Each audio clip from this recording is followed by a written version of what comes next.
need to bang anything here at all. Okay. Okay, welcome everybody. I'd like to call the meeting to order at exactly 5:30 p.m. Okay, and I can confirm that we have quorum. Everybody is here. Isn't that wonderful? And with that, I would like to ask Councillor Schumacher if you would please read the land acknowledgement. I would definitely appreciate doing that on a day when we are all wearing our orange. I would like to respectfully acknowledge that we are on the traditional territory of the Anishinaabe under the terms of the Robertson-Huron Treaty number 61 of 1850 and the Williams Treaties of 1923. We commit to acknowledge, learn, educate, create opportunity, honor sacred places, and take action towards real truth and reconciliation in support of our commitment to walking the path together in respect, peace, and harmony for future generations. Miigwech. Thank you very much, Councillor Schumacher. Much appreciated. And actually, before I start the formal meeting, I would like to make a very quick statement tonight with respect to the events that occurred last week regarding the 1 Million March for Children. Over the weekend, I received many emails from people whom I actually admire and respect, and who expressed their concern about my silence last week, given I'm the mayor of our community, and many of them assumed my silence meant tacit approval of the march. And I wanted to say that my silence actually is not even close to the truth. It's nothing further than the truth. I am and always have been committed to promoting an inclusive Huntsville. This includes my unwavering support for the 2S LGBTQ+ community, which is why I was extremely supportive of the initiative taken by Councillors Renwick and Morrison regarding what we now call the Unity Square project. And still, as it blossoms, we're still going to see what it looks like. But that project is all about inclusivity. So I wanted to say that. But I also believe in people's right to demonstrate peacefully. I always have. I've come from a family where that was part of who we were, and we all participated in demonstrations. I also support freedom of speech, which is not inclusive of hate. So that takes me to my last point, which is my unwavering support for Councillors Renwick and Morrison, who joined the counter-protest. And as I was told by a number of people, there are those in our community who feel that they shouldn't have been part of it, that that's not for them to speak up. And I fundamentally disagree with that. I think that all of us have the right to attend events where people are expressing opinions that support what we state we believe in, and especially if it involves human rights. And that's what it did last week. So I feel it's really important to state that. My silence had absolutely nothing to do with support for that particular march, but I do believe people have a right to demonstrate. And I think that we all deserve to feel safe in our community. So with that, I appreciate everybody giving me the opportunity to make that statement. And we can now proceed to the formal part of our meeting, and I have a motion moved by Councillor Clark, seconded by Councillor Renwick. Be it resolved that the regular council meeting agenda dated Monday, September 25th, 2023 be adopted as printed and circulated. All those in favor? And that carries. Are there any disclosures of pecuniary interest? Councillor Kluche.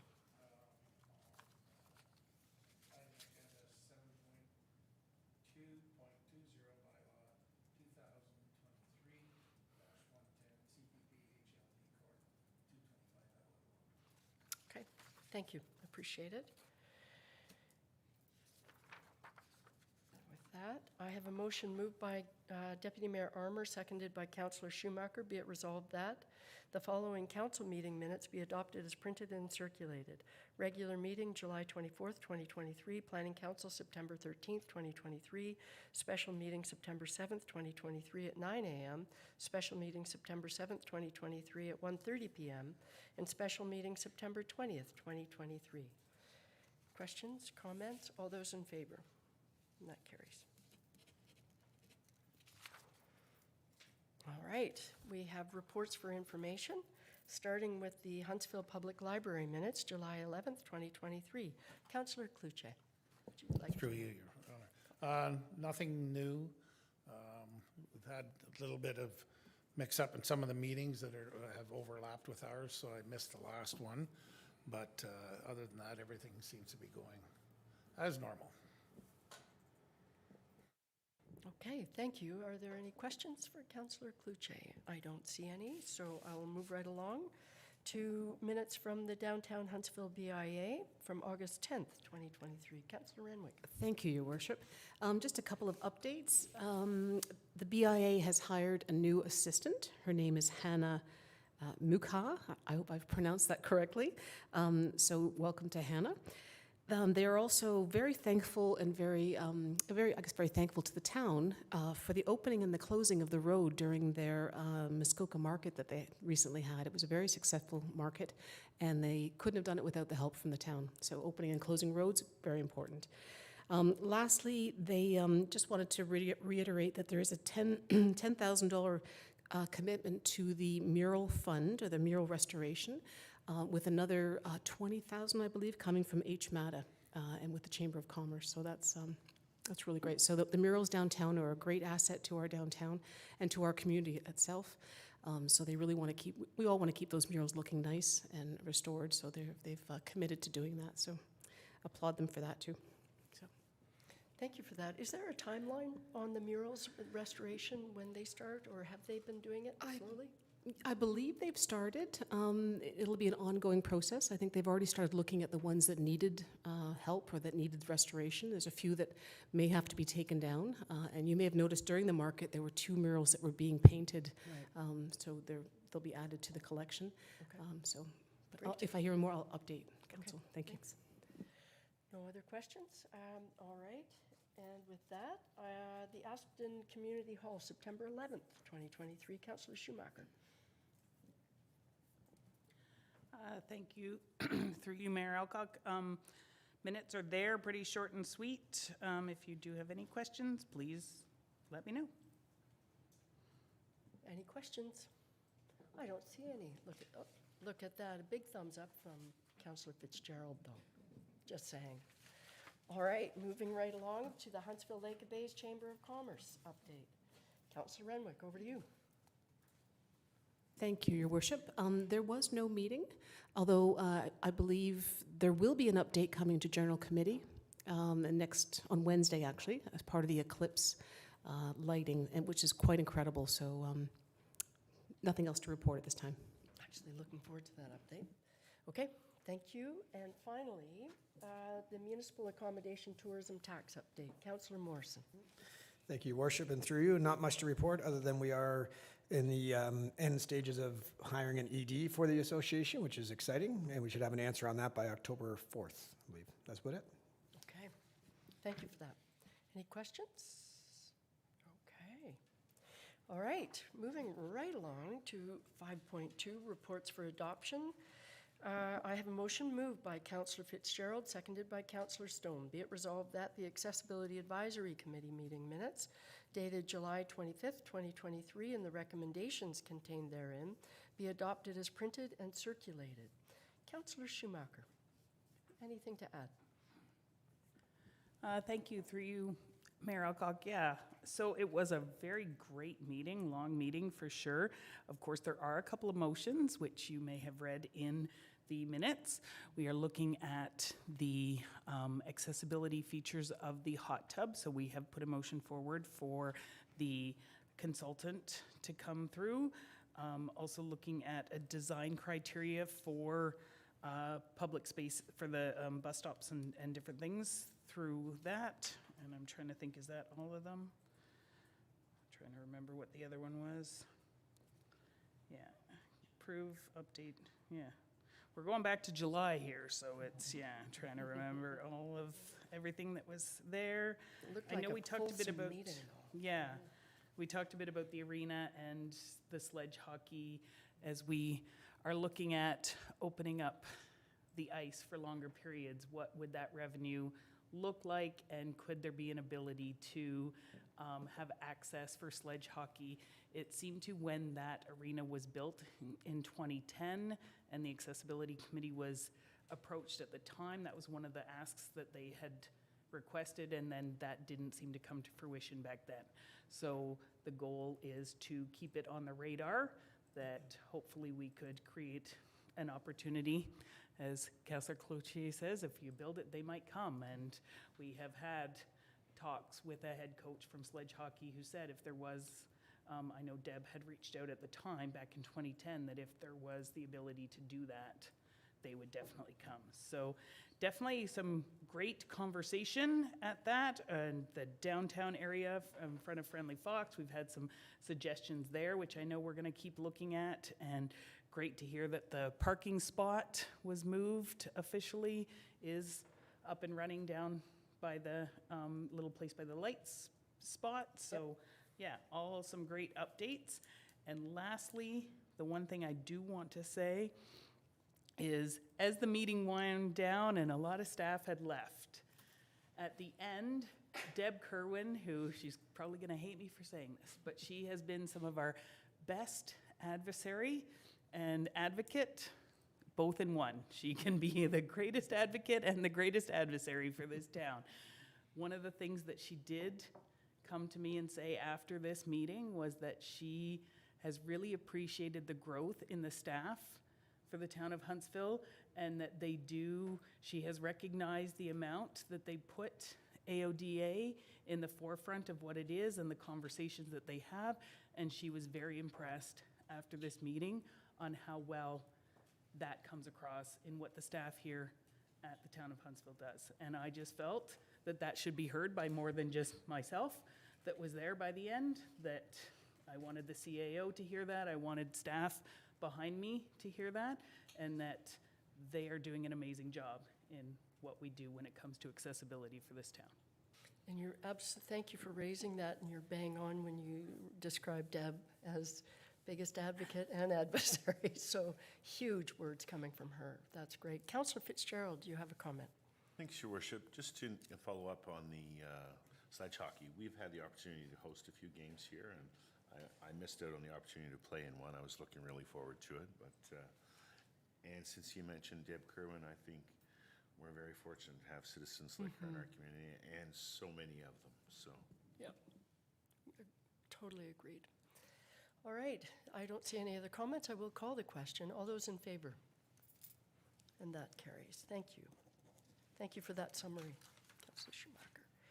Okay, with that, we're moving to reports from municipal officers. And the first one being 6.1, report CS-2023-19, Kent Park Public Art Project for information update. And Jacqueline, is Jacqueline joining us? There we go. Jacqueline Surrett will be walking us through the updated report. Welcome.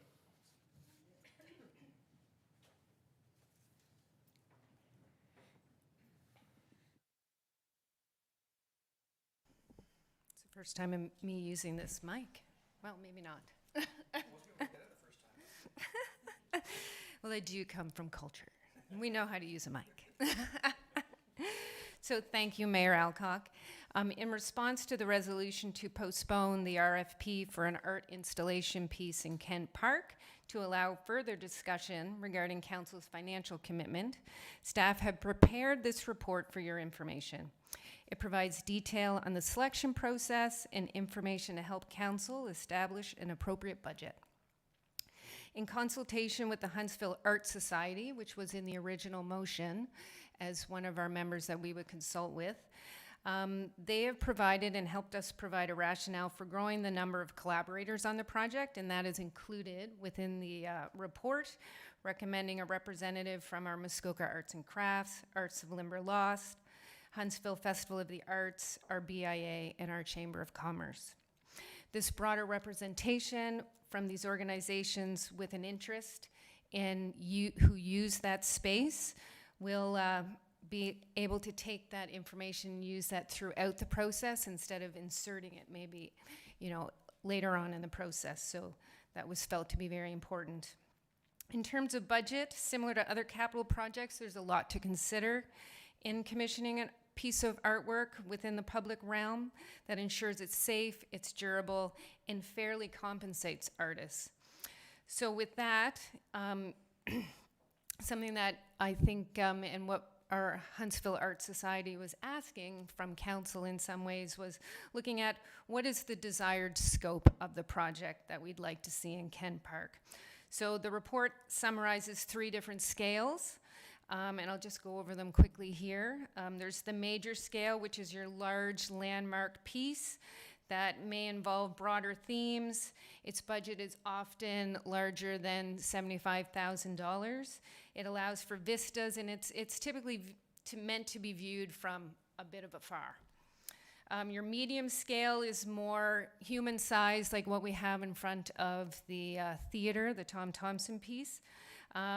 It's typically site-specific or specific to a neighborhood, and its budget is medium scale, which is considered between $30,000 and $75,000. And then a small-scale project, which is more in keeping with the budget that we have outlined currently at $25,000, is a smaller piece that's to be viewed more closely, more intimately. It's some functional, it could be a bench, could be a bike rack, murals and things like that. So those are the 3 scales that are outlined. I have worked with Cobalt Connects, who is one of the leaders in the field of public art. We just did a master plan or a business plan in Aurelia, and those were the 3 size scales of projects that they had outlined in that report. So, and I am a very visual person, and so I have included, or staff have included within the report, some pictures of different pieces of work for different scales of those projects, just to give you a sense to understand, what a budget of these various sizes will, can result in. So I thank you for your time, and I'm here to answer any questions.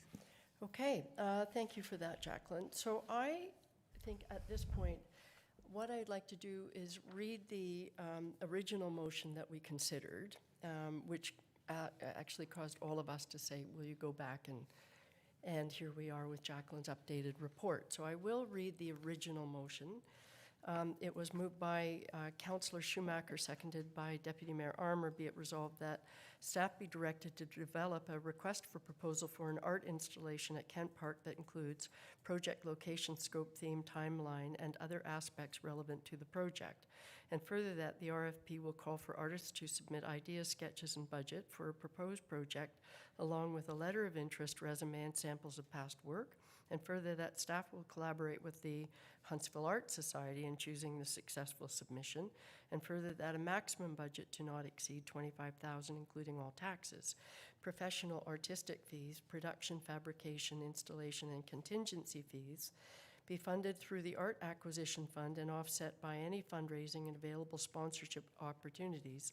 And further, that staff will report back with the successful submission. So we do have a proposal for a replacement as part of our package. Would council like me to put that on the table and then, okay, so why don't I do that? And it's on the screen. Okay, so we have a motion moved by Councillor Schumacher, seconded by Deputy Mayor Armour. Be it resolved that council substitutes motion CS-2023-9 Kent Park Public Art Installation Process for the following. Be it resolved that council approves the Kent Park Public Art Project and provides for the funding as follows. A maximum of $35,000 from the Art Acquisition Fund, a maximum of $15,000 from the Municipal Accommodation Tax if required, and further that the following groups be asked to appoint a representative to collaborate with the Town of Huntsville and the Huntsville Art Society in choosing the successful submission. Muskoka Arts and Crafts, Artists of Limberlost, Huntsville Festival of the Arts, Huntsville BIA, Huntsville Lake of Bays Chamber of Commerce. And further that Councillor Renwick be included in the collaboration, and further that staff will report back with the successful submission. Now, with all of that reading, are there questions with respect to the alternative motion? No questions. Okay, since we don't have any questions, then I will call the question. All those in favor? Look at that, unanimous. Thank you, Jacqueline, wow.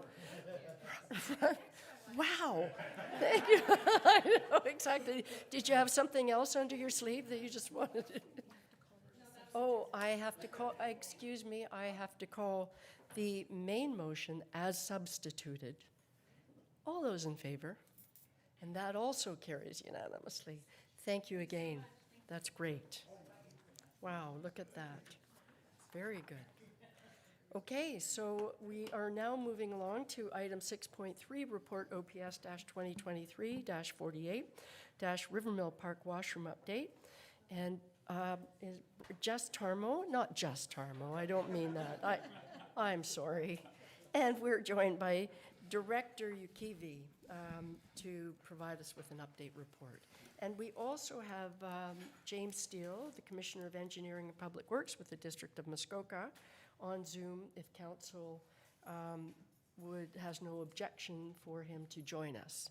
Just so that he, in case there is a question that we need his presence for. No? He's not on? Oh, we lost him. We lost him. All right. Will we be bringing him back? Okay, Jessica's trying to reach him. But we have the CAO from the district who's very much interested. We could call her up to our table at any time because I know how much she'd love that. So I think at this point, while we're trying to reach James Tarmo, if you wouldn't mind, we could start the report. Thank you, Your Worship. Brandon is regretfully not available for tonight, so I will do my best to present what we've put together. So, the last council meeting, the direction that staff received was to report back on some consultations with the district municipality of Muskoka, particularly about the locations, more specifically about servicing. And then there was also a question about cost-sharing arrangements that might be available related to those services. So in our consultations with the district, the short answer is anything is possible. We can locate the washroom pretty much anywhere we would like, but this is a cautionary tale. There are a number of things that we need to consider when we're locating over or near services. The first item is that when we put it over top of services, without moving any services, there are risks associated with that. The biggest risk probably there is that if there's a service failure, first of all, we have to either move the building or come up with some very expensive alternatives to accessing those services for repair. And the biggest risk is probably a prolonged service disruption to, in terms of water or sewage services. That's part one. Part two is to look at moving services. Moving the services, again, can be done. There would be a cost associated with moving services, and that would be adding to the cost of the actual washroom facility. Moving something like a water main, I'm assured that it's a relatively simple fix, but it does carry a cost associated with it. The cost is very difficult to estimate without knowing what the actual scope of the project would be and how and where it would need to be moved to and what the actual engineered solution is. So it very much depends, but it is kind of the easier of the solutions. The tougher of the solutions in terms of services would be the sanitary services, which are gravity services. It needs depth, it needs flow. And when you start moving that, the engineered solution becomes very complicated, and very complicated in engineering terms equals very expensive. So the preferred option is not to locate over top or near services. I guess another comment related to locating near services is the district reminded us in a conversation recently of the King William water break and how quickly the road structure collapsed because of the washing away of all of the granular underneath, and that's the power of water. Putting a building near services has that same risk of collapse of the structure beneath, which would mean the building could sink into the ground quite significantly. And we don't know what the depth of that damage would be. So the preferred option is not to locate on top of or near services, bottom line. That would be the preference of the district. But again, I have to reiterate that anything is possible for a cost. Finally, we explored the option related to cost sharing. And that was really a question of whether or not the services or the replacement of the services or upgrading of services was on the district's capital plan. Because if they were nearing a kind of end of life and needing replacement, then there would be a very different discussion to be had. However, in the case of Rivermill Park, none of those services are on the current capital plan, which means that Huntsville alone would bear the cost. And it is a town project, meaning that it's town-led, town-driven, therefore, with the district having no immediate capital needs in terms of replacement, so it would be a cost borne by the town to move those services. So with that, I think I've provided most of the summary of the report, and I'll leave it to questions. Okay, thank you very much for that, Tarmo. And so again, I will read the motion that we had before us last time to open up the discussion.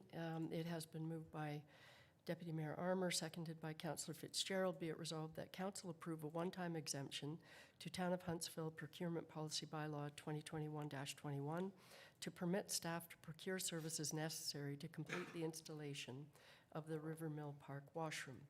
And further that Council approve an additional $270,000 to be taken from the Parkland in lieu reserve, in addition to the $60,000 already committed from this same fund in the 2023 approved budget, for a total cost of $330,000 for this project for the purchase of the services necessary to complete the installation of the Rivermill Park washroom. So on this one, I will open it up for discussion, because when we last talked about this, we asked staff to go away and have a discussion with the district around a few of the other potential sites that were located over district infrastructure. So that has been done. That's what the report was. And I guess I'll open it up to council as to thoughts on where you would like to go now that we have this additional information, that we know we own the washrooms. We did say to the builder of the washrooms that we would make a decision, whether that decision was moved forward, whatever, that we would make a decision. So with that, I will open it up to Councillor Stone. Two quick questions. So if we happen to go with the original site, we know that so much time has passed. Would the quote still stand? And would it be able to be installed before winter so we don't have to pay for storing the washrooms over the winter? Tarmo. Through you, Your Worship, two answers to your two questions. So for the first question, we would need to follow procurement policy and bylaw in the sense of we would have to get written quotes, and that would confirm the pricing. Now, I've been assured in conversations offline that most of those would be honored. if not all of them. I'm just being cautious in terms of the wording here. And in terms of question 2, in early conversations with some of the contractors, they would be able to complete the work before the asphalt plants and close down and concrete work becomes impractical because of temperature. So your answer is yes, it would be completed this fall? That's my interpretation of that, in a very cautious way, but yes. In a very cautious way. Yes, okay. Councillor Renwick. Thank you, Your Worship. And through you to Tarmo. I thought in our original discussion, we had talked about staff going back to look at the district possibilities of putting the building on top of district land, or district water and sewage. So you've come back and told us that. The other thing, oh my gosh, it just went right out of my head. Are you thinking that the possibility of rerouting around? Nope. Was that, no? Okay. Nope. Oh All my right. gosh, I am so sorry. You know what? We're It'll going come back to me. We'll circle back. We'll I'll write circle it back. That down. happens all the time. Oh, I'm no, just I know, saying. I know. Okay, Sorry. all right, I good. apologize. I'm sorry. I don't know where. It kicked in. It kicked right in. Okay. The other part of that question that we had was about the quotes and about the actual tender, like the quote of it. So we have a number that really isn't, it's a quote, but it's not an actual bid. Is it not? The $270,000 is not firm numbers. So I thought part of our discussion was that you would go, the staff would go back and actually get an actual bid for this, or quote. Through you, Your Worship, we would have to follow the town's procurement policy and bylaw, which would require us to confirm any submissions that have already been made to the town. Just a follow. Follow Sorry, up? a follow-up, please. So the submissions that we have received, are they quotes? Like, are they just, like, I don't understand the terminology perhaps, that's what it is. Is it a quote, or is it a bid, or is it actually a tender? Okay, I'm now looking to our Director of Finance, Ms. McKenzie. Would you like to jump in, please? Sure. I just wanted to clarify that they were informal quotes that we received, so we would go out, as noted, if we are directed to do so. If we have the price, that we would go out and get some formal quotes from 3 vendors. And our understanding was we needed to make a decision before we did that, right? Thank you. Okay. Okay. So, Councillor Morrison. So I guess the big question is, what's our goal tonight? I guess it's probably picking a location and going up for tender would be our goal tonight. So knowing that a lot of us agreed that location 3 was a good option, and I think we had another option that we liked. Thinking of location 3, when I was over there where the porta potty is now is kind of where it might go, and there is room to go further back. Is it possible for us to use that location and push it back? So we're not on the My water main? understanding, I'll let our Director respond to that, but I think, isn't 3 one of the ones that is on top of district infrastructure? Am I correct? So, through your worship, I don't have the drawings in front of me specifically to be absolutely positive on that answer. But I would suggest that it is either on top of services or very near services, and near services, as we talked about, is that risk of washout if there is a break. Okay, and our clerk has actually, she has the layout of all of the different options, if people would like to see it on the screen. Would people like to see it on the screen? Councillor Cluche, would you like to jump in? Through you, on Councillor Morrison, if 5A was taken out because of encroachment on the hydro line, so you couldn't move 3 back. 3 and 5B are at the encroachment mark, so you can't push them back. Now you, Yeah, so I Director can Keating? now comment, Okay. having seen Good. it. So 6.3 and 5B are right in line with both sanitary as well as water main. 5A, as Councillor Cloutier has pointed out, is an encroachment on hydro, so moving anything back towards hydro makes it impractical in the sense that we can't move the building onto the site safely because of the overhang of the wires. Because it is overland services in terms of hydro there. So that's what I would say. Thank you. Deputy Mayor Armour. Thank you, Worship. There's a lot of different sites here, and I've been really looking at this a lot, and I think that maybe we need to go back to the original, maybe Site 1, and get a proper quote on Site 1 and see what we're actually dealing with going forward. Instead of, I think we could be here for hours again looking at different sites, and I think we just need to pick one and go with it now. Which, if I'm reading our original motion, in essence, it would be supportive of the original motion, as I'm understanding your comment. Okay. Thank you. Councillor Morrison? I agree with Deputy Mayor Armour in a sense. I'd like to pick a spot and move forward, but the only problem with the original location is it's one of the most expensive locations for us to put the bathrooms because of the cost of accessibility and access and everything else. And the whole goal, I was hoping tonight to have an idea, at least a ballpark, and maybe Commissioner Steele can talk about it, about what the cost would be of being near or on district services, because some of these options we saw were like $100,000 cheaper or more than what we were quoted for location number 1. So if going on the district services costs us $15,000, it's still a savings of $85,000 by not going with location number 1. So I'd like to have an idea, and I don't know, Commissioner Steele, if you're able to speak, if we're talking in the fives of thousands or tens or 20s of thousands by relocating, it'd be just good to know. Commissioner Steele, we don't want to put you on the spot. We recognize you don't have all of the figures at your fingertips, but you might, to Councillor Morrison's question, might be able to give us just a general idea of what might be entailed in order to reroute or looking at the options. Yeah, thank you, Your Worship. And can everyone hear me? I apologize that I'm in my truck. I didn't get as Yes, far as I expected before the meeting started, so No, we can hear I you. apologize. We absolutely can hear you and see you too, so all good. Thank you. So what I would say to that is, for that size of water main, the cost to reroute it is likely about in the neighborhood of $1,000 a meter. And so if we're looking at, 30, 40 meters to relocate it appropriately is probably in that neighborhood of, $50,000.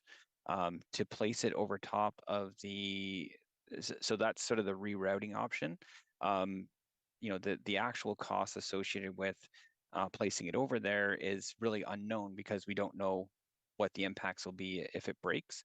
But I can tell you that it won't be good from a service perspective, but also certainly a far more expensive option because you're looking at undermined foundations of the structure if the structure is maintained, but also the return to service. I mean, that water main services a significant portion of Huntsville.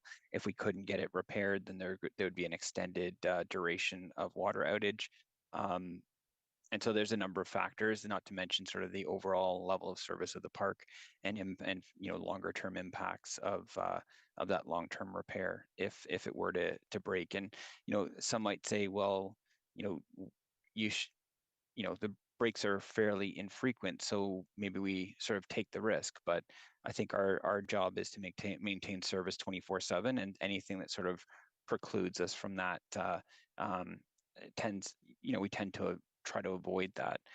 So if you're talking about pure relocation, it's probably about $50,000 to $100,000.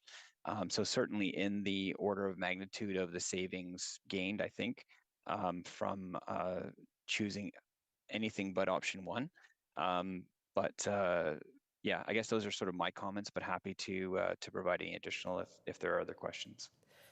Councillor Morrison, you have a follow-up. I mean, my last follow-up, because that's amazing. That's great information for us to have, James. It certainly sheds a lot of light on it.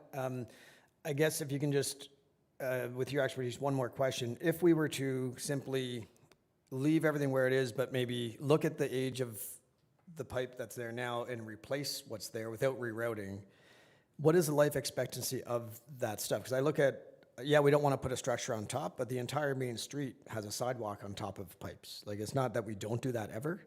So if the services would last on average 60 to 70 years, I'm sure that's longer than this bathroom will last, and maybe that's something to consider, so. Even though it's an amazing bathroom, and it should last a long time. So, James? So thank you, and through you, Your Worship, I think what I'll answer is, I think the cost to replace the pipe is the same as what it would cost to reroute it now without the increased risk in the future. And so, a water main can last 75, 100 years. We just replaced a water main in Gravenhurst that broke over the holidays that was 100 years old. So, these are long-term infrastructure. So I would say that from an asset management perspective, this is still in its, youthful life. So there's still a bit of life left in it. But certainly, again, it's just the level of risk to put this structure over top of it. With the risk of having to lose a significant portion of downtown Huntsville. And I think I'll also caution that if a water main is down for a significant amount of time and you lose pressure, that means everything goes to a boil water advisory. And what that means is restaurants can't be open until the boil water advisory is lifted.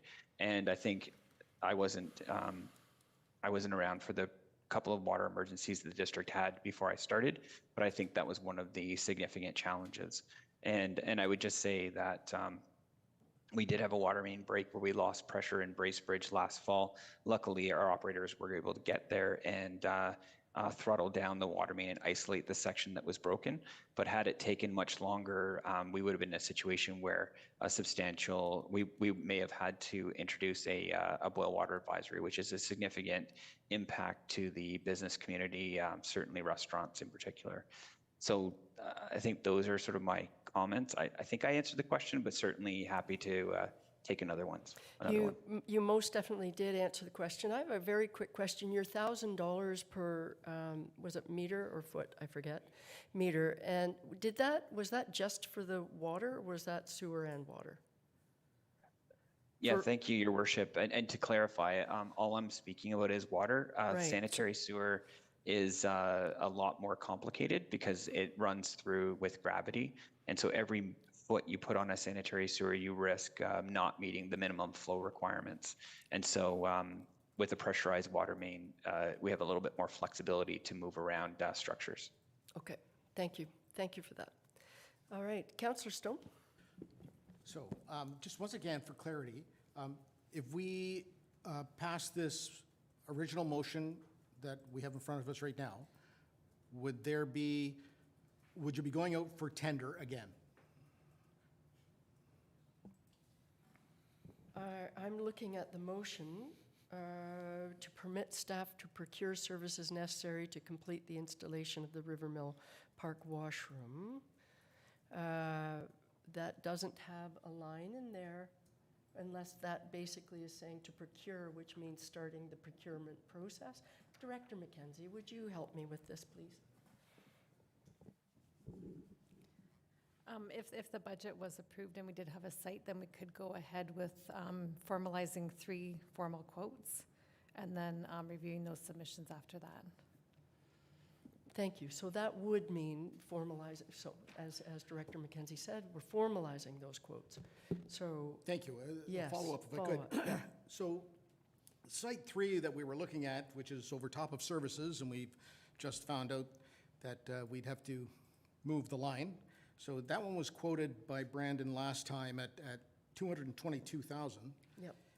The original site was quoted at $235,000. So given the information in front of me, I would like to move forward with the original site, go over 3 new tenders, and move forward and hopefully have it done before the snow flies.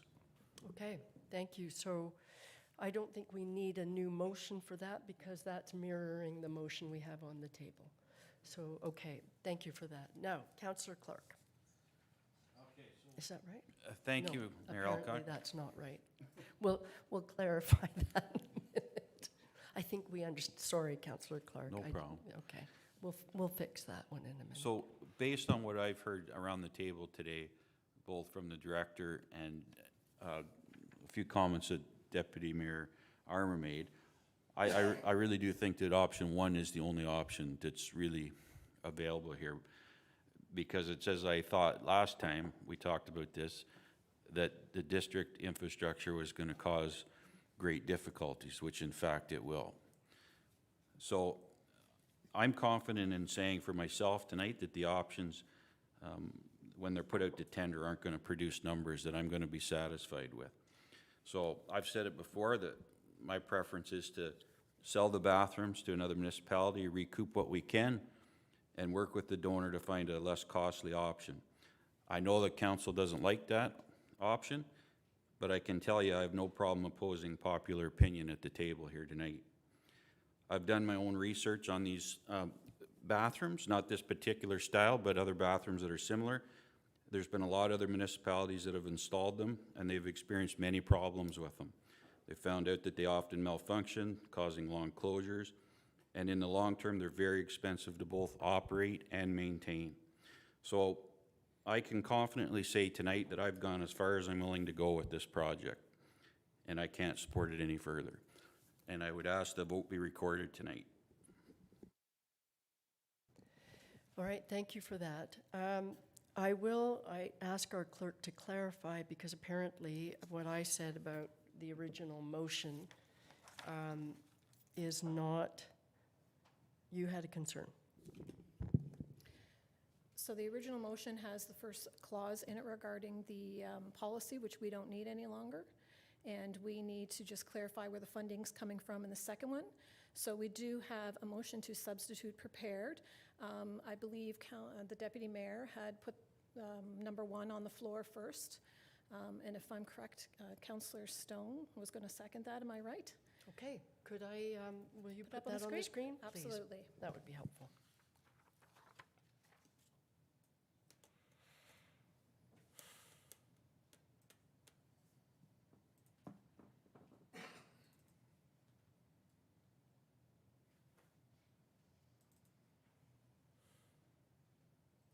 Okay, I have a motion moved by Deputy Mayor Armour and seconded by Councillor Stone.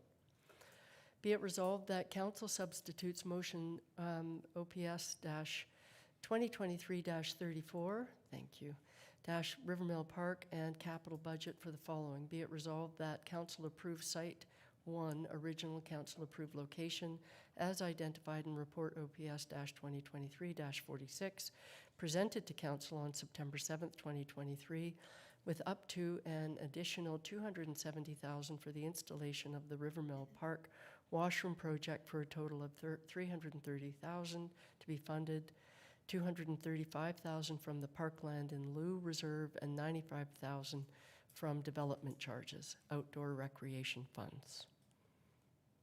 Okay, there we go. That's our motion. Any questions? Yes, Councillor Morrison. I guess for clarification between what Councillor Stone was saying there, it sounds like we are not going out for tender. We're just going to the 3 people that have already tendered, and we're just getting them to qualify their quotes.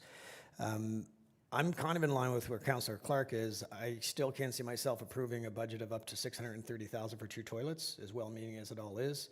With the amount of pressures we're having on our budget and everything else, I can't get to that number for 2 toilets. So if it is going out for tender, which I think it has to, because I've been approached by at least 3 people that would like to bid, and I think it has to go out with a maximum number on it, as far as me approving it. If it's this number, I can't approve it. Okay, so I think we should, because that's Councillor Stone, you did actually ask for that, going out for tender. So could we add some wording that will reflect that? CEO Corey, do you think that this motion reflects that? It doesn't. If the clerk can bring the motion back up, that would be Okay, helpful. that would be great. And I do think, just a point of clarification, I think we're referencing the wrong report number, but we'll see when it comes up. Okay, so, you know, I'm wondering if, to get this right, can we If we could take have a a 5-minute that would be break? lovely. That would be helpful, so that we're not doing this while we're... James, I think we probably, does anybody else have a burning question for Commissioner Steele? James, we're allowing you to go if you'd like. But we do appreciate the fact that you did join us. Well, thank you, Your Worship. Happy to be able to participate, and certainly don't hesitate to call on me if I need to come back. All right, thank you. So we are taking a 5-minute break.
Okay, thank you very much for everybody for that break. And with that break, we thought we might be coming back with a new motion with new wording, but apparently we're not, because the existing motion that I read is the one that accurately reflects what a couple of councillors were proposing. And so with that, I'm going to ask our CAO to explain why that's the case. Thank you, Your Worship. So as council is aware, we did go out to seek informal quotes. That was to form the report that was presented to council to provide some indication of costs associated with the locations. The reason that they were informal quotes was because there was not a commitment of council within a budget. So to go out for quotes, formal quotes, without a budget commitment is also deemed as fishing if there's no commitment to moving forward with the project. If council passes a budget that supports moving forward with the project, we can then get formal quotes, which we do believe we can get turned around very, very quickly because most of the work is done. If we proceed with formal quotes, we have reason to believe, very strong reason to believe, the project can be finished this year without anything outside of the expectations. Something might come up, but we're pretty sure it can happen this year.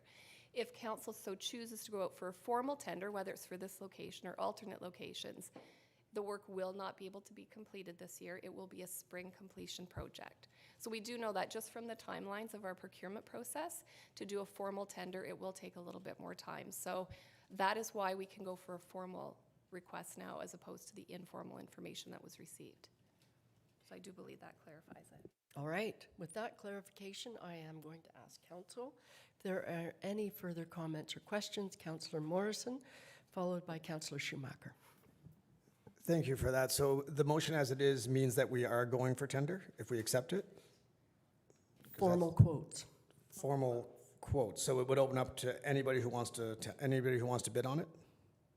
Through your worship, so no, we would be in contact with those who provided us with informal quotes before. We did a public procurement process in the spring, a formal tender process. Okay. And then the informal quotes were obtained, and those companies would be contacted to formalize their quotes. Okay.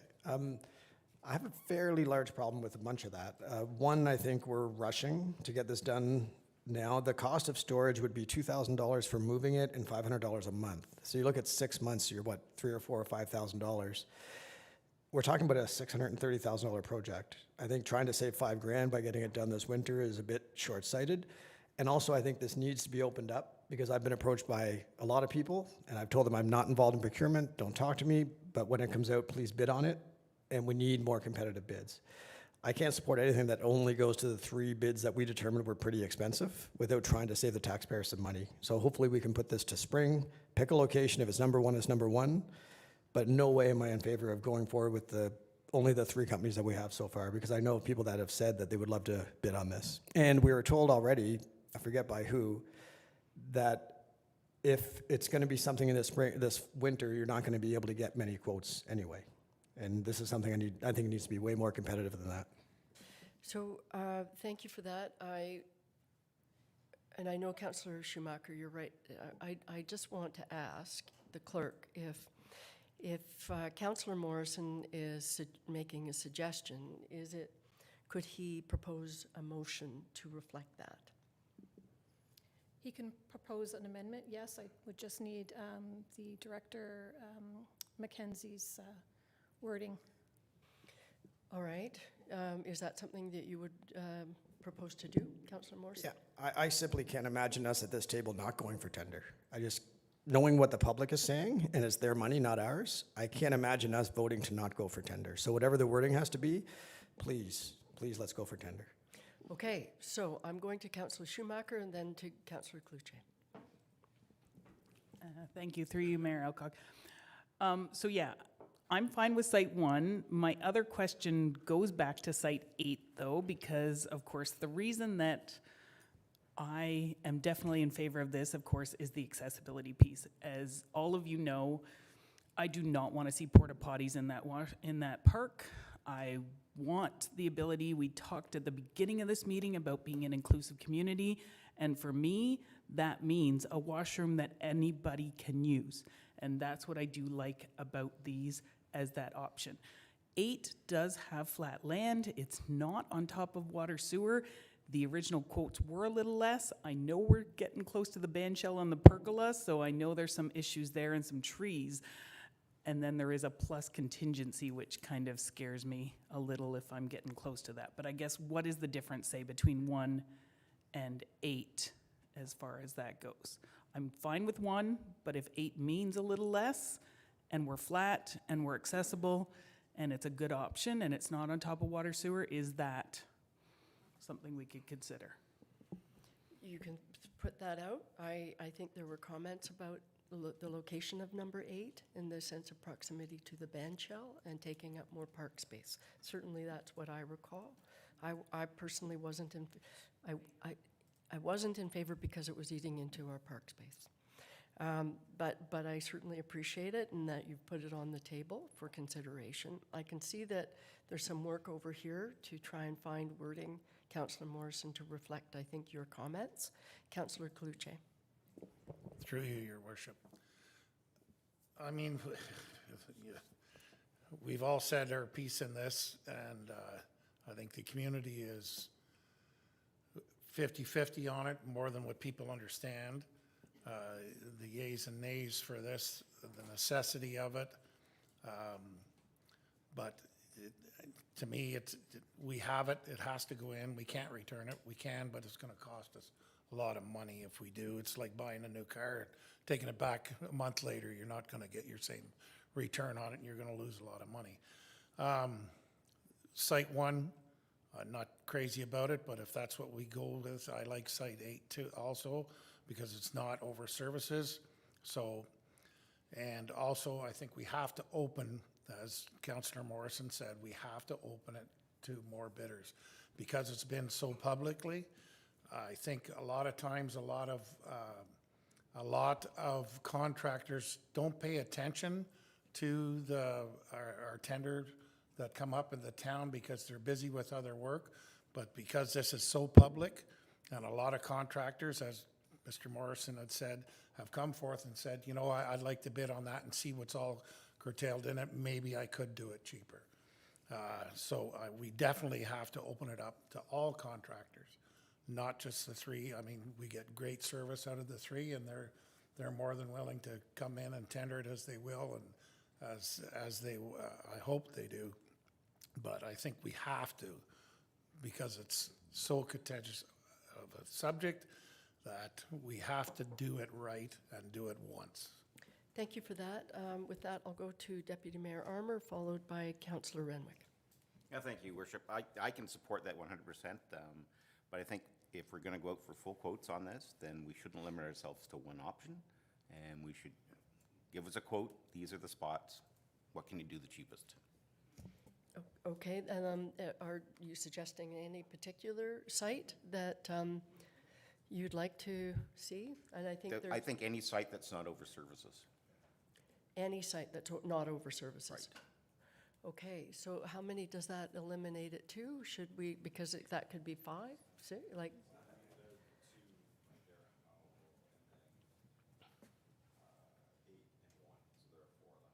Okay, so that's interesting. So 5 sites then, 4 sites. You said 4 in total, including 1. Okay, so 4 sites. Is that? I'm just thinking, so when the quote comes in, they would give us their best price for the best site. I'm not saying a quote on each site, just the quote for the best site that they feel they can do it. And we're talking money here, right?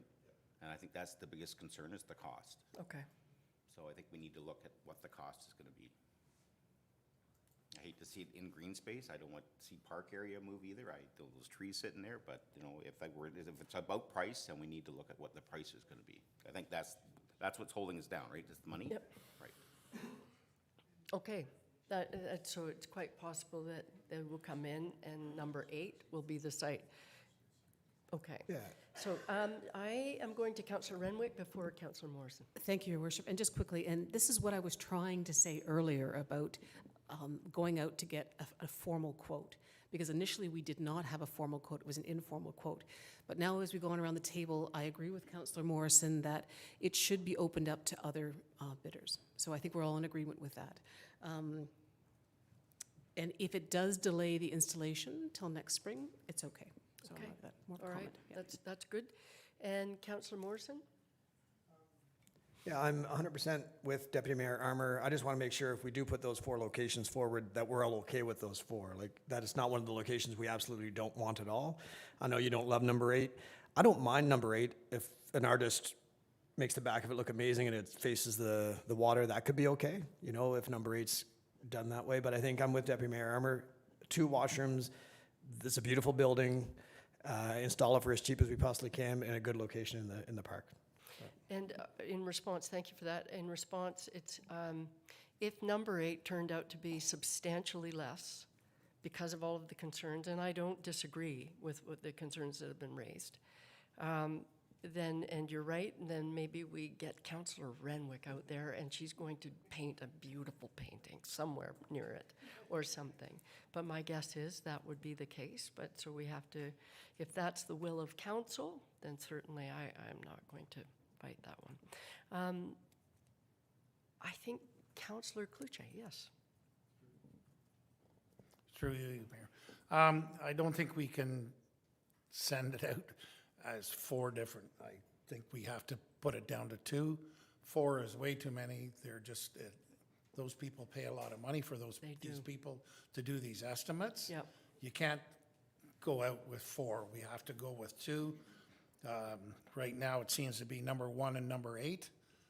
I think 7 and 9 would come in way too high anyways. That's just my personal opinion, but I think we should just put on put a motion forward that we just price number 1 and price number 8, and we make a decision from there. We can't expect these contractors to keep going and, you know, trying to make it better, and switching, because they spend a lot of money on their employees to make these coats up. They're just not a 5-minute option. So I personally think we should pick two sites. We kind of have it down to 1 and 8 that are off the services and send it out to full tender process at that, not 4. I totally agree with you, Councillor Cluche. I think that makes a lot of sense. So, Director McKenzie. All right. Sorry, just to get clarification, so is the direction here that we go out for 2 sites? Yes, number 1 and number 8. Number 1 and number 8? I think I'm just going by, we don't do straw polls around the table. Okay. But I'm going by a number of nodding heads. And So- the nodding heads seem to suggest that going out with 4 is not really all that wise to have contractors, you know, spending all of that time. And if I'm saying anything, then someone put their hand up that is not accurate. But yes, 1 and 8. So to come back with 2 proposals, or could be 1, and then we're basing the evaluation on price only, or are we looking to have council look at all the submissions when we get them back? I think you need to, what I'm hearing around the table, a lot of emphasis on price. And, but I think if you're going out for a tender, then you're asking them to do their due diligence on putting in services for both of those sites, you know? So would sorry, can I ask one more question? Yep. So would the intention be then that staff would award the lowest submission that we get for any of the sites? Well, I think actually, given that, assuming if we're going out for tender, that now we are acknowledging that it won't be done this fall. So I think that, would it be council's will that, no, we're not? That's what I was told by staff, that if we do it, a formal tender process, that we basically will miss the fall. That's what I was told. Oh, missed the fall. You just said that we'd be doing it this fall. No, I said Okay. we'll miss the fall. Okay, that's better, Sorry, yeah. I didn't enunciate. I should enunciate. So we will miss the fall. So if that's the case, my guess is we probably would like it to come back to council, then we'll make that final call. All right, Director McKenzie, is that clear? Yeah. Oh, okay. Yes, Deputy Mayor Armour. Just because I've never done this tendering thing before, I'm just curious with the red circle, number 8 might be contaminated soil. So that would be all part of it when you give it to the potential bidders that, they would look at that, right? Is it part of the contaminated? It's right on the line. Okay, it's right on the line. So that would factor, to your point, Director McKenzie, then we want them to consider everything about those two sites when they submit their bid, right? Okay, all right. Did you want to say something? I was just going to confirm that. Okay, there we go. All right, confirmed. Thank you. Councillor Cluche? Through you, Your Honor. Within the next week, Director Ukivi, can the town itself go down, do a test hole for the soil on number 8? Because if it is contaminated, then we don't touch it and we only go with area 1. But if we go ahead and then before the tenders go out, we know whether it's contaminated or not. Okay, and Through you, Your Worship, that's not a service that the town Would do. staff would be performing, so we would have to secure the services of somebody to come in and do that, an environmental soil testing firm. They would come in, check we take the soil samples, do the testing, and then the results would be however long it takes them to get the results back. I don't know the answer to how long that would be. Can you find out as we go forward in this process, so that maybe we get that information before we put the tenders out? Because if we're going to wait till spring anyways, but it would be nice to, before we put the tenders out, whether we know whether the soil is contaminated or not. that's a really great point. So what do people think about that little piece? So now the motion's really, we've got, okay. I don't know if this is unusual. Can we call for one more 5-minute just to make sure that we've got the updated, we've got the amendment, unless you're clear? Because we now have another aspect of needing to do the soil testing before we go out. If I could just, the director is creating that motion as we speak. It would depend on if she's got it ready, we can go now. My only Okay. question, if I could, Mayor Alcock, if I'm asking Councillor Morrison if he is going to withdraw his change, Councillor Stone and the Deputy Mayor, if they're going to withdraw their motion on the floor as we create the new one. I think that they would withdraw their motion on the floor, Yes. right? Yes. Yes, all around. Oh, Councillor Stone hasn't said yes. Yes, okay, So we're going to withdraw, and We're- we're going to, as the director crafts this new one. we are. And if she is ready, then putting pressure on her. We are putting pressure on her. If she's and not ready, then another recess then? Do you need another recess? Perhaps. So literally no more than 5 minutes, though. Okay, 5-minute recess.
Okay, welcome back, everybody. And, well, that took a little longer than we had thought, but I think we do have a new motion, which our clerk is going to put on the screen. Yes? If I can please just confirm, Mayor Alcock, that Councillor Clark would still like a recorded vote? I think he does. Yes.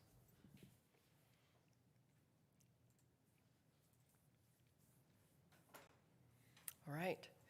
So we have a motion moved by Deputy Mayor Armour, seconded by Councillor Stone. Be it resolved that Council substitutes motion OPS-2023-34 Rivermill Park and capital budget for the following. Be it resolved that Council approves Site 1 and Site 8 as potential locations for the washroom in Rivermill Park as identified in Report OPS-2023-46 presented to Council on September 7th, 2023, pending soil testing. And further that staff proceed with tendering of Site 1 only should the soil testing not be successful for Site 8. And further that Council approve an additional $270,000 for the installation of the Rivermill Park washroom project, with the remaining unspent amount to be included in the 2024 capital budget, to be funded $235,000 from the Parkland and Loo Reserve and $95,000 from development charges, outdoor recreation funds, for a total project cost of up to $330,000. And further that the cost of storage and transportation be funded from the park's operating budget, 1967 one-time transportation and $425 per month for storage. Comments or questions with respect to that motion? I think it covers what we were talking about. Councillor Morrison? Yeah, I'll just be really quick. I love the motion. I love that it's going out for tender. I just can't vote yes because of the price. Right. So that's all. Yep. Fair enough. Okay, any other comments? If not, then we will go to a recorded vote. Thank you, Mayor Alcock. Deputy Mayor Armour. Yes. Councillor Clark. No. Councillor Cluche. Yes. Councillor Fitzgerald. Yes. Councillor Morrison. No? Councillor Renwick. Yes. Councillor Schumacher. Yes. Councillor Stone. Yes. Mayor Alcock. Yes. And that is 7 to 2 in favor. So that carries. The main motion as So I substituted. will call for the main motion as substituted. And All we'll- those in, We'll whoop, do a recorded vote for that. we'll do a recorded vote for that too. Okay. So it's moved by Deputy Mayor Armour. Yes. Councillor Clark. No. Councillor Cluche. Yes. Councillor Fitzgerald. Yes. Councillor Morrison. No. Councillor Renwick. Yes. Councillor Schumacher. Yes. Councillor Stone. Yes. Mayor Alcock. Yes. And that carries. Okay. Thank you very much, everybody, for all of your work on that. Very much appreciated. Okay. All right. Now, I've forgotten completely where we are. Just give me 1 second. And we are through that big item. Where are, right, where's my, okay.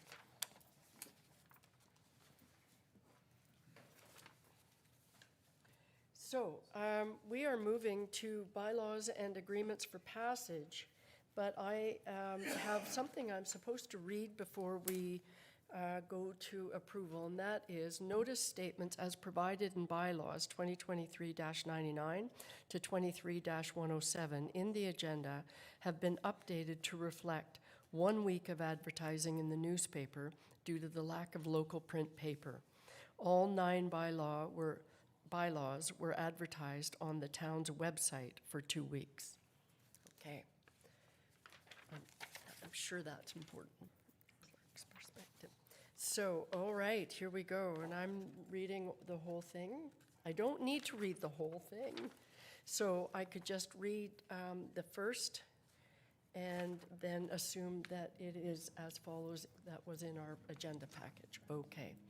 So I have a motion moved by Councillor Cluche, seconded by Councillor Morrison. Be it resolved that bylaw numbers 2023-91 to 2023-109 inclusive be reported and passed this 25th day of September 2023. And I do not need to read the entirety of the motion, as it is exactly as it was in our published agenda. So any questions or comments with respect to that? No? I'll call the question. All those in favor? And that carries. Thank you, everybody.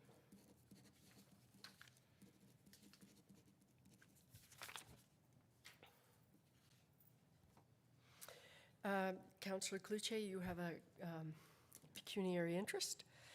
So I have a motion moved by Councillor Clark, seconded by Deputy Mayor Armour. Be it resolved that bylaw number 2023-110 be reported and passed this 25th day of September 2023. 7.2.20 bylaw 110 CPP HLD Corp. at 225 Etwell Road. Questions, comments? All those in favor? And that carries. Thank you. So, moving right along, we are at general information. And everybody saw in their package, we have council correspondence from July 15th to September 15th, 2023. Anything anybody wants to raise with respect to that correspondence? Okay, seeing none. So, moving to the National Day for Truth and Reconciliation, flag raising. So, if people are watching us tonight, they'll notice that we're all wearing our T-shirts to show respect for National Truth and Reconciliation Day, and in fact week, which started today. The flag was raised this morning at 10 a.m. in Civic Square for the National Day for Truth and Reconciliation. And on Huntsville's third annual Orange Shirt Day March and gathering will be held September 30th. The march will begin at 9:45 a.m. from the High Street Municipal Parking Lot, as we did last year, and proceed down to Rivermill Park. And there will be an opening ceremony starting at 11 a.m. in the morning. So I will definitely be there, and I'm sure that many of you will be, and I hope that there is a good turnout for that. So we are now moving to the District of Muskoka update, and I can start with an update from Community and Planning Services.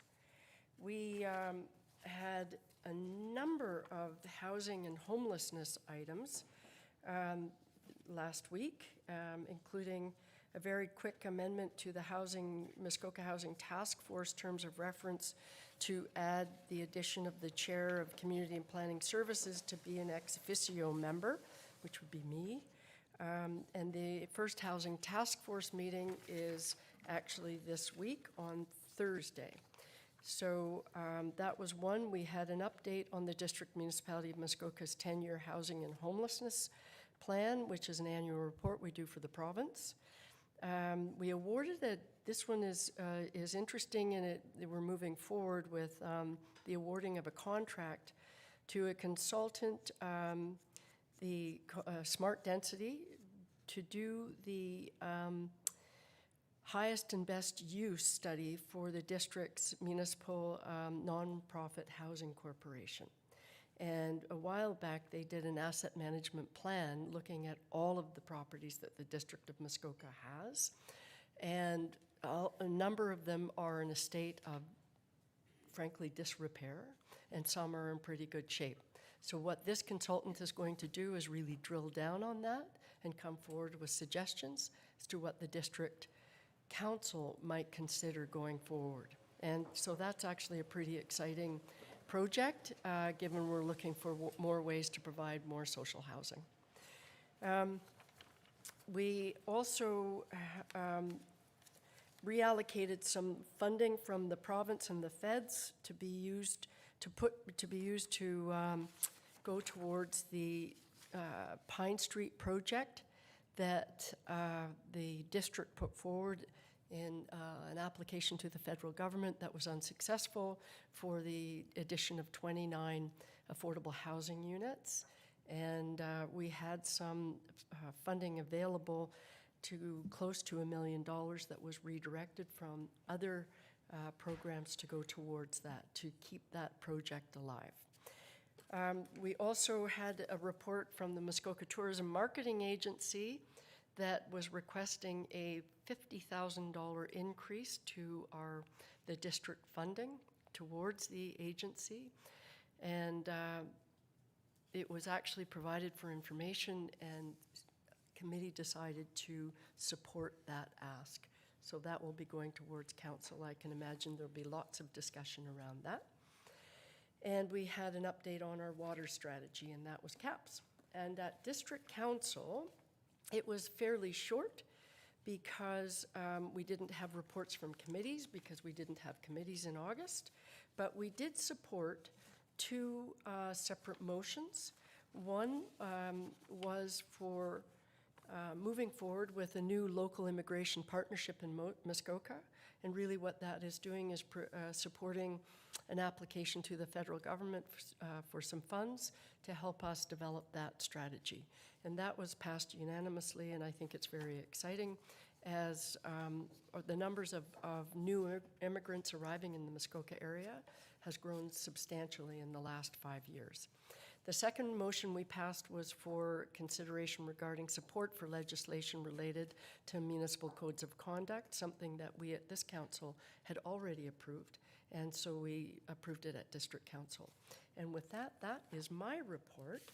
So are there any questions? Okay, seeing none, I'm going to move to Deputy Mayor Armour for an update from Engineering and Public Works. Thank you, Worship. Couple of good news stories came out. First is under the environment, the Mountain View Golden Pheasant awarded the contract, $30 million. So you're going to see in early 24 and completion by 25, Mount View pumping station will be replaced.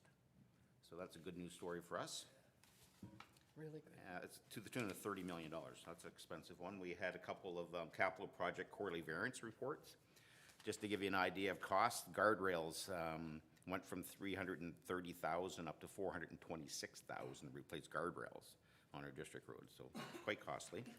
And then another one was a motion brought forward actually by Chair Lehman to do with Muskoka Main Street projects and active transportation, where they actually mentioned Huntsville and how we collaborated with the district on our Main Street.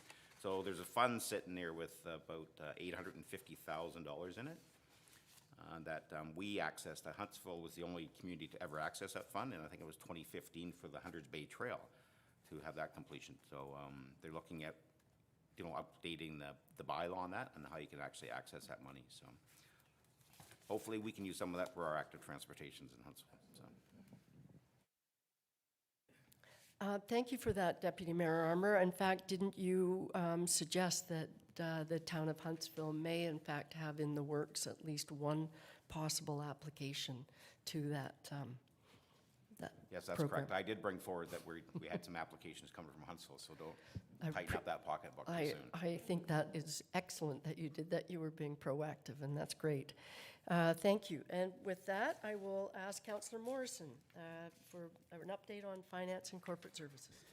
Yeah, I don't think you guys could handle the excitement of the FCS meeting this week with all the budget planning and whatnot, so I'll let you guys stay awake. But we're just starting the budgeting process and looking at staffing and variances and whatnot, so I'll report back when there's something exciting. Okay, thank you for that. And finally, Councillor Stone. Thank you. Health Services. So, as everyone knows, the people of Muskoka have to come up with $225 million for our local share to replace our 2 hospitals. And so we had a discussion about how much district is going to come up with. And so that will be, the district is proposing to come up with $77.3 million from taxpayers. And so everybody gets their heads around that. So a property of $300,000, that would be $4.29 more each year for 10 years. Or if you had a property worth $1 million, that'd be $14.30 more each year for 10 years. Other news that came forward at the meeting was what the towns and the district have already come up with and said that they could fund comes to $107.8 million. So it's clear now that the foundations, the Huntsville Foundation, Hospital Foundation, and the Bracebridge Hospital Foundation will each come up with $38 million each? 38? $35 million each. Right, and MAHC itself is going to come up with 38.2. Anyways, lots of discussion at the table. Georgian Bay and Muskoka Lakes weren't as excited about moving forward with the project because they feel they don't necessarily use it as much. So we did make a minor amendment, and this will be discussed at District Council next month. Other news, I told you before we were looking for offload nursing funding. We applied for almost $1 million. We got 195, so we're going to try and use that to our best abilities. And there's a proposal that's going to be part of the budget process for a new hire of a manager of emergency management for $142,000. And I'm going to argue against it because there is no immediate need for it, in my opinion. But that discussion will come during the budget process. Okay, thank you for that. And on that point about Georgian Bay and Muskoka Lakes, with that minor amendment, the Georgian Bay rep at your table voted in favor of the local share app report. So I think that was Yes, a really important amendment. I agree. I think the amendment will satisfy most of the other councillors around the table. And when we passed it, it was passed 8-7? Well, actually, at your committee, it was... At committee, yes. Yeah, everybody approved with the exception of Muskoka Lakes. Yeah. All right, Councillor Cluche, you have a question for Councillor Thank you, Stone. Mr. Stone. Any word from their northern neighbors? Input? Yes. So, yes, East Perry Sound and many of the smaller communities, they've been able to come up with $9.5 million to contribute so far. And that makes up at least 9 municipalities. So they have really stepped up in a very big way and have been very committed to this process all along. It's really impressive. Yeah. Any other questions of Councillor Stone? No. Thank you for your report, Bob. That was a tough meeting, really tough meeting. So, okay. So I am moving along to events and updates that any councillor, this is your opportunity if you have something to say, and I know Councillor Fitzgerald, you will and do. Before you do, though, I am supposed to say, Mr. Redwood would like me to announce that with the band shell unveiling on October 20th, that it is actually at 3 p.m. And whereas there seems to be an impression it's 3:30, right? So it's actually at 3 p.m. on October 20th. So an important unveiling. Look forward to that. And now, Councillor Fitzgerald. With no further ado. Annual turkey dinner in Port Sydney at the Hall this Saturday, the 30th. We're still looking for volunteers. I know if anyone's available, they're going to show up and help us. Usually between 400 and 600 meals are served, and any leftovers usually go to the food bank. And we're having fireworks, weather permitting. Would love to see everyone there. Thank you for that. I know I'm attending, and I'm looking forward to it. And I believe there are a couple of other members around, well, at least 1, 2, maybe 3 around the table. So pretty exciting. All right. Any other events, announcements?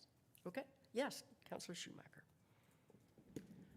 Thank you, through your worship. I guess one that had passed that I know that Councillor Morrison and Councillor Renwick attended, and I did a bit of a pop-in, was Access 125. And I just wanted to bring sort of an awareness of the Curling Club is really moving forward and trying to make a fully accessible and converting that facility into fully accessible. So their goal with the Access 125 is the fact that in 2025, it's also the 125th anniversary of that Curling Club being part of this community, as well as 2025 being the AODA compliance piece to be fully accessible for the province of Ontario. So I think it's a huge ask. They've been doing some great fundraising, and they just had an event on the 17th that was well received.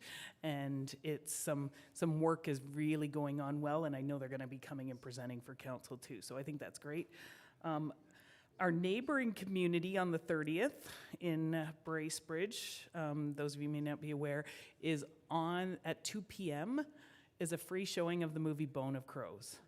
And I went and saw this particular movie when the Three Films Festival was on here in Huntsville, and I will say it is a phenomenal movie. If you do get the chance to see it, I highly recommend it. It is a great representation of what happened through residential schools and a good quality piece that came out of our country.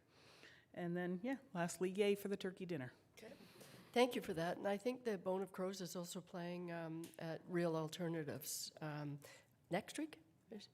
Next Monday. Monday, the Monday, 2nd of October. Right. Okay, thank you. All right, and anyone else? Councillor Renwick. If I may just add, with the Saddle Up that we did attend, Councillor Morris and I, we are both very bad Leiden dancers. We discovered that, but it was... But you tried. The fact, It's all in the effort. what Councillor Schumacher just said about it being 125 years that organization has been around, they actually had horse and buggies when they first started with the club. So it was appropriate that it was a Saddle Up. So the cowboy theme. That's great, and Yeah. I'm very glad that you attended. we I had know fun. I wasn't able to, so It's okay. thank you. And it sounds like it was a great event. Yeah, pretty cool stuff. Thank you all. All right, I don't see any more.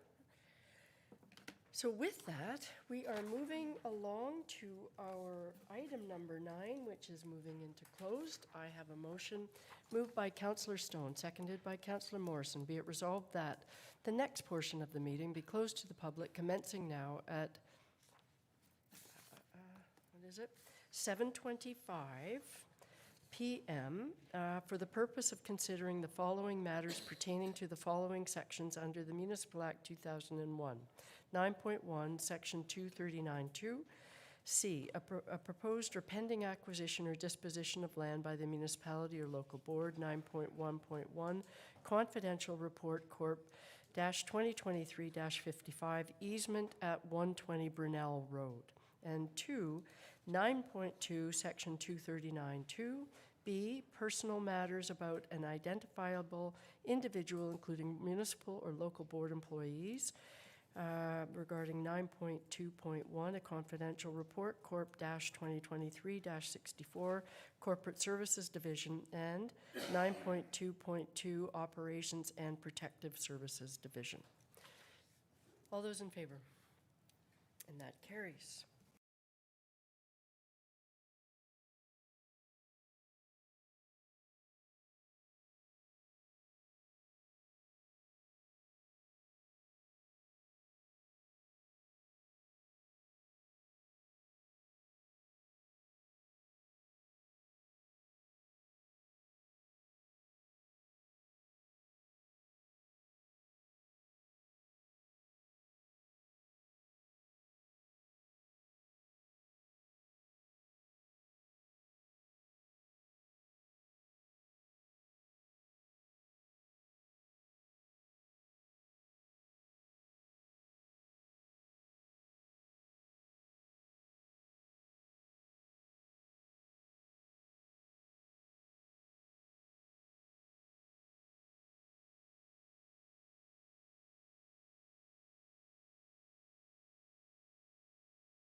Okay, great.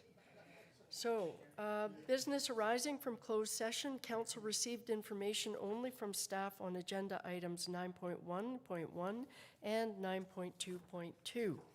But we do also have a motion which has been moved by Deputy Mayor Armour, seconded by Councillor Clark. Be it resolved that the current one-year contract position of finance clerk be changed to a permanent full-time position effective November 1st, 2023, and further that funding for the remainder of 2023 be covered within the existing operating budget, and further that 2024 costs continue to be funded through the levy. All those in favor? And that carries. I have a motion moved by Councillor Fitzgerald, seconded by Councillor Clark. Be it resolved that confirmation bylaw 2023-111 be received and passed this 25th day of September 2023. All those in favor? That carries. And finally, I have a motion moved by Councillor Schumacher, seconded by Councillor Stone. Be it resolved that we do now adjourn at 7:56 p.m. All those in favor?